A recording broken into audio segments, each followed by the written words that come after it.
Alright, let's go! For today's video, gagawa tayo ng kilawin na kambing. Kambing as in goat. Yung nagme-me-me. Alright. Siyempre, ang masarap na partner nito, si Tujin. Para matunaw ang karni sa aking tiyan. Alright. Una sa lahat, first of all, kailangan natin ng fresh na kambing na hihiwain natin ng ganyan kaliliit. Saka natin titimplahan. Kaya bumili na tayo agad nung nakita natin sa daan bagong katay na kambing, mga kapulutan. Then hinugasan kong maigi. Rinamas ko ng asin para mawala yung lansa niya. Saka natin sisimulang hiwain, mga kapulutan. Yung gayat ko nga dito dapat maninipis lang. Kaso hindi nahasa itong unang kutsilyo na ginamit ko. Kaya papalitan ko in 3, 2, 1.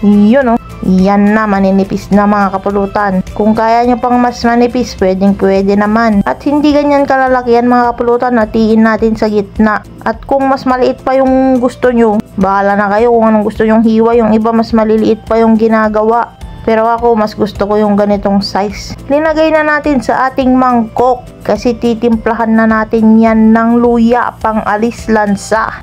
Sibuyas, pampaimas. Alright. Sili na red, pang pampaalmoranas. At kamalansi, mga 8 pieces sa asim kilig flavor niya. Alright. Sumisilip na nga yung sito din natin dun. Naglagay rin pala ako ng asin at paminta. At eto na, ang main ingredient, mga kapulutan. Humingi nga ako dito ng pus-pus sa pinagbilhan natin, mga kapulutan. Sa mga hindi Ilocano na viewers natin, sabihin nila takki-takki daw yan. Pero masarap na takki naman. Alright.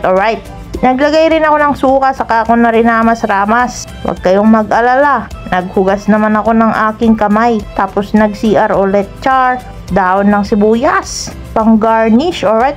Nabitin nga ako dun sa pus-pus kaya dinagdagan ko. Gusto ko kasi yung may konting sipa ng pait-pait niya. Para unang kagat, gout agad. Yan o, mga kapulutan. Napaka-solid niya ni partner sa gin. Fresh na kambing yan, mga kapulutan. Hindi natin linambong, hindi natin inihaw. Solid na solid. Tinimpla na nga ni Darling yung ating sito din dyan. Pag gagawa pala kayo ng kilawin na kambing, dapat mabata-bata yung kambing para malambot-lambot siya, mga kapulutan. Alright. Kasi pag matanda na yung kambing, makunat na siya. Hindi mo mangunguya pag wala kang ngipin.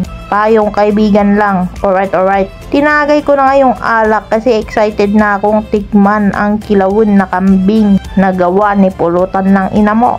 Napakasarap, mga kapulutan. Rayuma na naman. Charot. At kung nag-enjoy kayo sa video na to, pa-follow naman ang ating page. Like, comment, share na rin. Salamat sa panonood. Alright.